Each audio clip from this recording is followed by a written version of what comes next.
Mr. Heasley, can you advise us to this where your client is? Yes, Your Honor, thank you. My client's whereabouts are currently unknown to me. I will say for the record that notice letter for him to be here today at 9 a.m.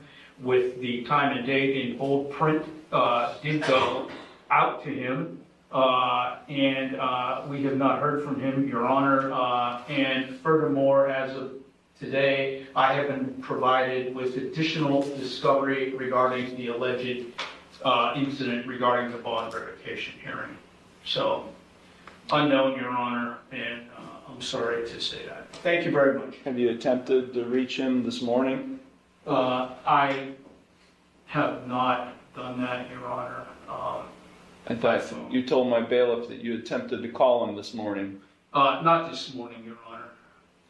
So I'm sorry if I indicated that. No, that was. Do you have a good contact number to call him? I will check, Your Honor. You know, Mr. Heasley, if your client, and that happens fairly frequently, when your client fails to appear and you have contact information, you shouldn't have to wait for the court to tell you to call him. Yes, sir. I mean, you've been doing this long enough to know to get on the phone and call him even before we go in the courtroom. Don't even worry about it. He's not here. I'm revoking his bond. I'm issuing a warrant for his arrest. No bond will be imposed on that warrant. We'll reschedule anything in this case until the defendant is incarcerated and the warrant is executed. You know, for the benefit of your client, you may want to do that in the future, but too late now. I'm revoking his bond and I'm issuing a warrant. And, Your Honor, I don't see a phone number in our contact information for what that's worth. So, the bond will issue. Thank you. Thank you. Anything further, Mr. Lewis? Oh, no, Your Honor, thank you. Okay. This matter is concluded. I'm sorry that all the witnesses are inconvenienced. Mr. Garvin, have a seat. Court's back on the record. City of Conneaut versus Keith Garvin, 25 CRB 91. Mr. Garvin comes strolling in at 9:25 a.m. Case is set for 9 a.m. Where you been? Excuse me? Home. Take him into custody, hold him, and then we'll make you think about being on time. Seriously. We're revoking your bond. Tired of people being late. I've got a full docket today. Full docket. You know you're supposed to be here at 9. The hearing begins with something courts take very seriously before any evidence is even discussed: reliability. A defendant who ignores a scheduled appearance instantly creates a credibility problem that spreads into every future decision. The judge is not reacting to a simple delay. Okay, the court is back on the record in City of Conneaut versus Keith Garvin for the third time. Case number 25 CRB 91. The court instructed Officer Pinkett to bring Mr. Garvin back up from the jail so we can proceed with today's hearing and pretrial conference. Mr. Garvin is present. He's accompanied by his attorney, Philip Heasley, also present, Law Director John Lewis, and Officer Pinkett sitting at the Law Director table. Mr. Garvin, does your attorney know how to get a hold of you? I left like 4 different voicemails. You left him 4 different voicemails? Does he have your phone number? Like have his contact number. Write your phone number down. You got it? Yes, sir. Okay, that's good, because earlier a few minutes ago, Mr. Heasley reported he did not have contact information for you. So, when did you leave these 4 voicemail messages? I believe the first one was the day after court.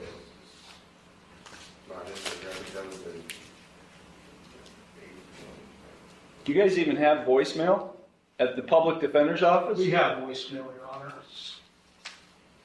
I'm not even going to get into that. Okay. You know, if this is true, because now I'm really steaming. Why were you late today?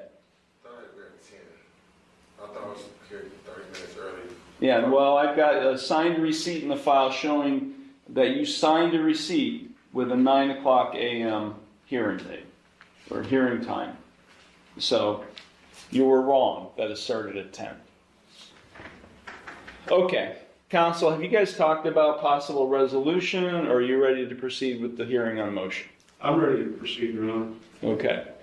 Mr. Heasley.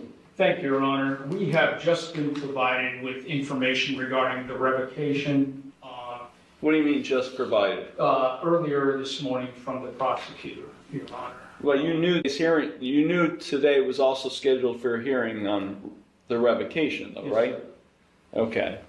So you're talking about like discovery information? This is on an alleged incident from April. When I ask you what were you provided today with, is it discovery information about the revocation issue? Yes, sir. Okay. So what are you asking? And I do realize the court has its schedule a minute or two to speak with Mr. Garvin regarding the revocation and whether he would admit to the same. And if not, we are prepared to have a hearing. Thank you. Okay, go ahead, take a few minutes. Thank you, You sir. know the court's schedule today. Yes, I mean, we are stacked. We're going to Yes, be sir. here until 5 o'clock tonight. So, back on the record, the City of Conneaut versus Keith Garvin, 25 CRB 91. Mr. Heasley, have you and your client had an opportunity to discuss this matter? We have, Your Honor. Okay. He wishes a hearing on the revocation of bond. Thank you. Okay, thank you. Any opening statements, counsel? No, Your Honor. Waive opening. Okay, call your first witness, Mr. Lewis. City would call Officer Dan Pinkett. Are you a certified peace officer in the state of Ohio? I am. I want to draw your attention to April 28th, 2025. Were you on duty that day? Yes, sir. And did you have any interaction with the defendant, Keith Garvin? Yes, sir.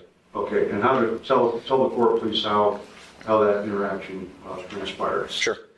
I returned to the Conneaut Police Department to meet with a male subject identified as Mr. Garvin in the front lobby of the police department. Mr. Garvin proceeded to tell me that while in the vehicle with the mother of his child, Tony Martini, that she struck him several times in the face while they were going to get dog food.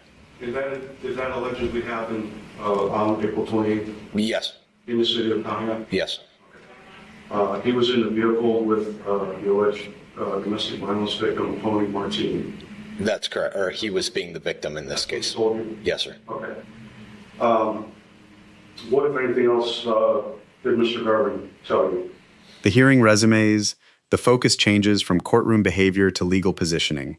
The judge slows everything down and makes sure both sides have a fair opportunity to address the bond issue instead of allowing frustration to control the process. That matters because a revocation hearing is driven by evidence, not emotion. That while they were going to get dog food, he called his friend to go lock his front door.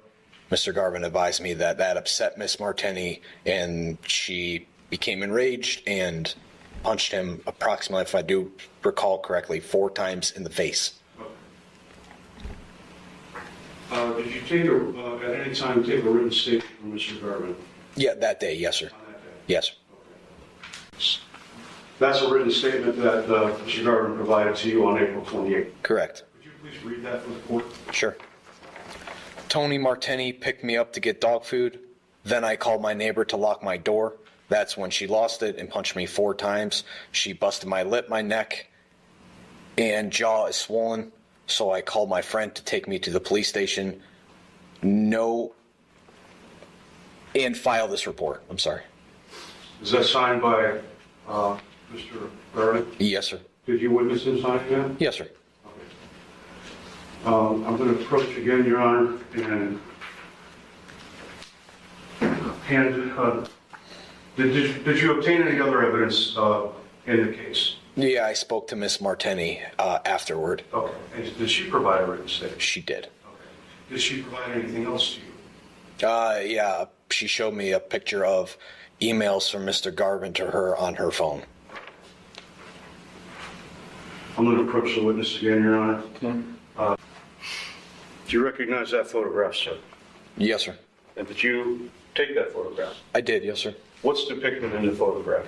It's emails from Keith Garvin to Miss Martini saying, hurry up. She says in the shower. He says, pull up real quick. And he says, the door go be unlocked. I don't even want to answer anymore. And it's from Keith Garvin. You can see it.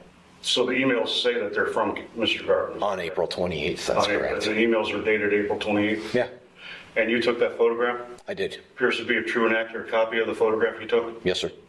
How about this statement? Does that appear to be a true and accurate copy of the written statement that Mr. Garvin gave you? Yes, sir.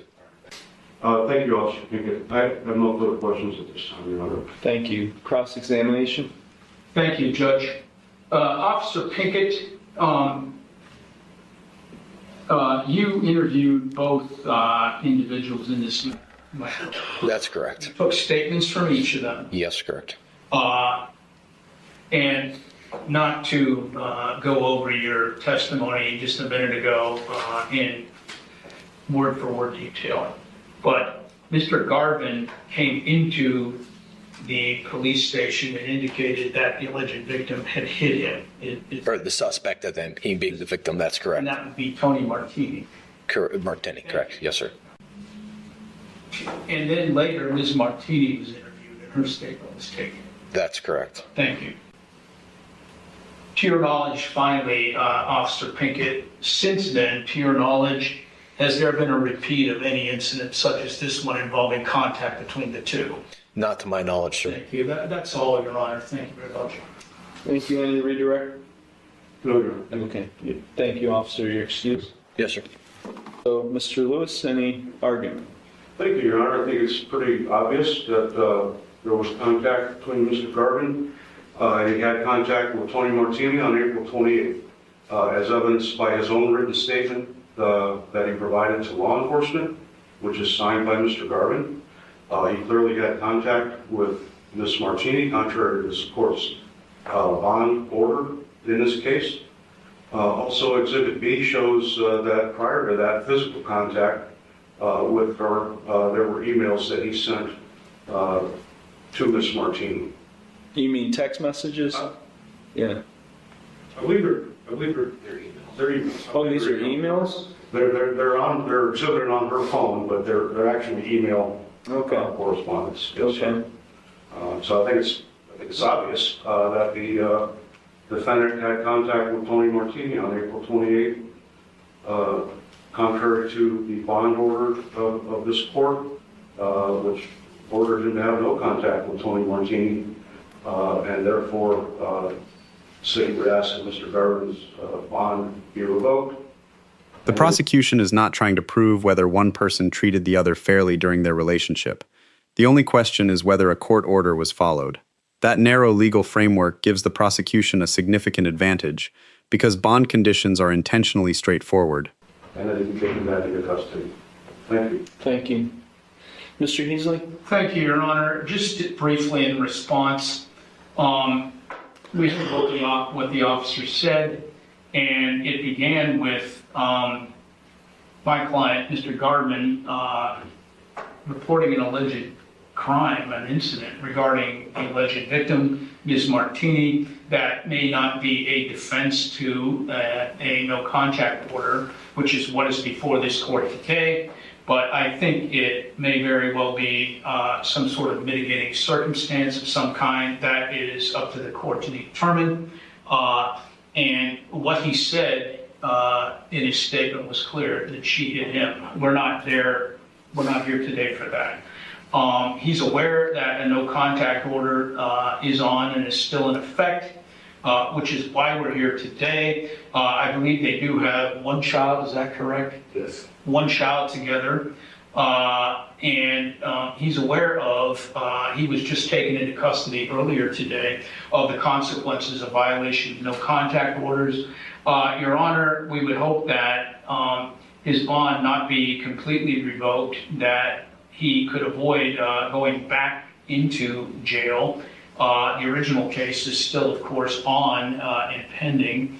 And I think that earlier this morning gave a clear indication of the fate which awaits Mr. Garvin at the hands of the court.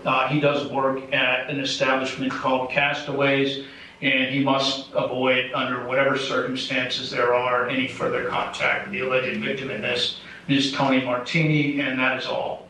Thank you very much. Thank you. Any response to any of that, Mr. Lewis? No, Your Honor. So Ms. Martini didn't testify, and she's in the courtroom today. Ms. Martini? Which one is Martini? Ms. Martini, the evidence offered by Mr. Lewis through the police officer indicates that you were together with Mr. Garvin on April 28th, 2025. And the text message or email, I should say, more or less indicates that you were a willing participant in this contact. Yes. He asked me to bring dog food, and I did. And the only way that I was able to leave, he snatched my keys out of the ignition. The only way I was able to leave is if I took him wherever he wanted to go. So you literally went to pick him up to get dog food? No, he took a different picture of the emails. I told him to either leave the money or I'll just bring the dog food. And he said I'm not, or leave the door unlocked. And he said he wasn't doing none of that. So, but yes, I did go to the house, and that's when he got the keys, and he told me, or he said, you can't leave unless you take me wherever, which I did have to take him to work because he wouldn't let me leave. He wouldn't give me my keys. I actually had to take him to the store, to work, back to the house, and he tried to get me to take him back to work. But that's when he told me that he was going to come up here and make a police report if I didn't take him back to work. So then he called a friend to pick him up to bring him up here. Why dog food? Because we have a dog there and he doesn't really take care of animals. So you have a dog together? Not together, but I do. There is a dog at the house. At the house he's at? Yes. Okay. I mean, Mr. Garvin signed a bond on April 7th, 2025. It's in bold print. It says that he is to have not consumed, possess alcohol or drugs, subject to random chemical testing, no contact with victim Tony Martini. I mean, no contact means no contact. I do find the defendant has violated the conditions of his bond by having contact with Tony Martini. The defense responds by introducing context instead of denial, arguing that personal relationships often become complicated and emotionally messy. That approach seeks compassion rather than acquittal. Then the judge questions the alleged victim directly, and new details emerge that complicate the personal dynamics without changing the legal standard. So what would you like me to do, Mr. Now that I found that he's violated the condition of his bond? All right. Vote the bond and place Mr. Garvin into custody. I mean, this is an ongoing situation, as the court is aware. Ms. Martini has informed me that she's filed an eviction proceeding against Mr. Garvin. The house that Mr. Garvin is residing in belongs to Ms. Martini. It's just an ongoing issue. And I believe, I didn't have Ms. Martini testify in interest in moving this proceeding along because I understand the court stopped in his slam today. But Ms. Martini told me previously that these emails have continued from Mr. Garvin to her beyond April 28th. I think that the facts here warrant, I mean, blatantly ignoring the court's order not to have contact with Ms. Martini. I would ask the court, I realize the jail is pretty full right now, but I don't know what other obviously the court order is not going to work to keep Mr. Garvin from having contact with her. And I did discuss with Ms. Martini the fact that she's not to have contact with him either, in respect of the court order. So I did explain that all to her, Your Honor, as well. I indicated that Mr. Garvin has the rights of a tenant currently in that house, even though he's not, I don't know if he's paying rent or not, honestly, but he does have the rights of a tenant. This doesn't give her the authority to go into that house because he has the rights of a tenant. So it's one of those situations where you just kind of shrug your shoulders. This is clearly a blatant violation of the bond order. I would ask that Mr. Garvin be taken into custody and remain there until such time as the case is resolved. Thank you. Thank you. Mr. Heaston? Thank you, Your Honor. In response to that, we would hope that, although it is in the court's discretion to do that, we would hope the court would not. The court itself, although Ms. Martini, as Mr. Lewis indicated, did not testify, the court did elicit information from her directed towards the bench, and that only confirmed the fact that she was involved in the contact as well from her end. That is not uncommon in these types of situations. There are personal ties between the two, and I would fully agree, as the court said a few minutes ago, that no contact means no contact. But Ms. Martini, in response to your own questioning, did indicate her role in this. Mr. Garvin must not have any more contact with her, either personally or by any other means, with Ms. Martini here. I'm sincerely hopeful that that will not happen, and we will have a repeat of this type of incident pending the resolution of the underlying matter. I believe that the officer was asked if there was a repeat incident similar to this one on April 28th, and I do believe he indicated not to his knowledge. We would hope, Your Honor, that Mr. Garvin would not be taken back into custody. He does work. He must leave this woman alone and abide by not just that element of the court's interim orders, but also every other element thereof. So we would hope that he would not be taken back to jail over this, Your Honor. That's all. Thank you very much. Thank you. This incident happened on April 28th. Ms. Martini, have there been any other contacts since April 28th? Yeah. How? I don't know. So he's emailing you? Yeah, and I called and I reported it. I talked to Officer Keeslin, and she had me email pictures.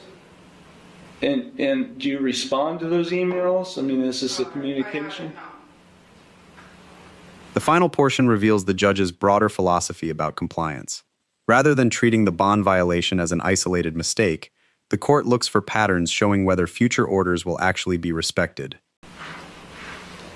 What don't you get about no contact, Mr. Garvin? I actually told my attorney she broke to no contact with the day after. Yeah, well, she's not ordered to have no contact with you. You're ordered to have no contact with her. She came in the house the day after court, our initial hearing. I told Philip that.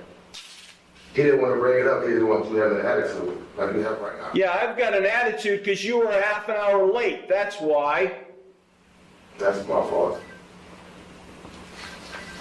That's why there's no contact. She walked in the house. Walked through the back door. I told her there's no contact order. This is my house. I can do what I want to do. This is the 8th. Well, you know, an eviction, civil, that's a civil matter, and I'm going to be the one having to make a decision on that at some point if that ever comes to before me. I don't want to get into that. And nor do I want to use the criminal process to assist an eviction.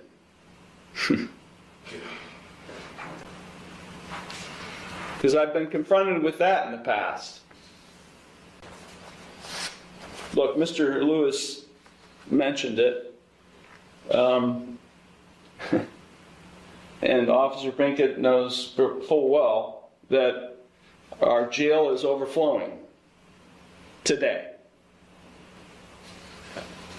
And Mr. Garvin, no contact means no contact. You don't seem to understand that. You're just like questioning, you know. No, you said no contact. I just told you the day after our original. I'm telling you, you're to have no contact with her. She walked in the house. What am I supposed to do? She walked through the back door. Well, you need to call the police. Okay. You need to call the police.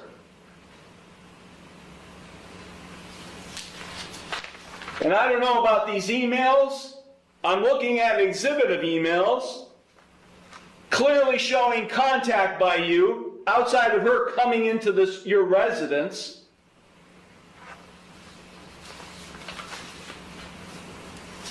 If you have any bit of contact with her while this case is pending, Mr. Garvin, I'll revoke your bond. You're going to jail, and I don't care. I'll stack you up in bunk beds on top of each other in a jail cell. I don't care. If it happens one more time, that's where you're headed. And Ms. Martini, you need to call the police if there's any further contact, and you need to stay away from him. Understood?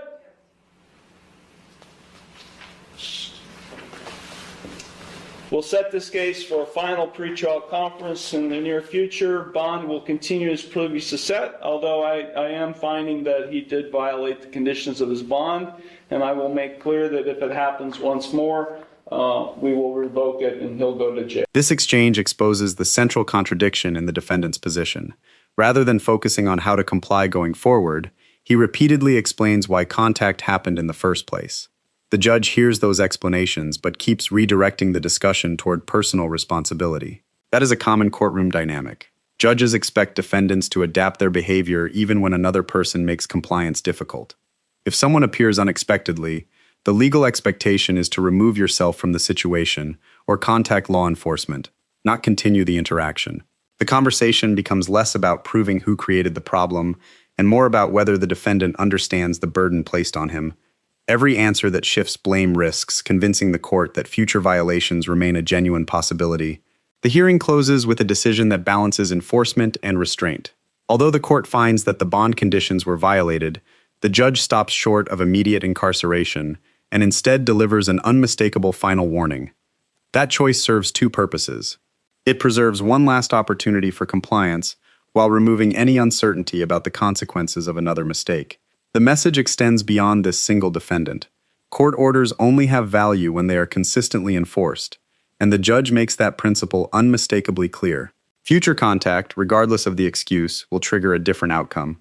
The hearing ultimately becomes less about the original domestic violence allegation and more about whether the defendant can demonstrate respect for the authority of the court while the criminal case remains pending.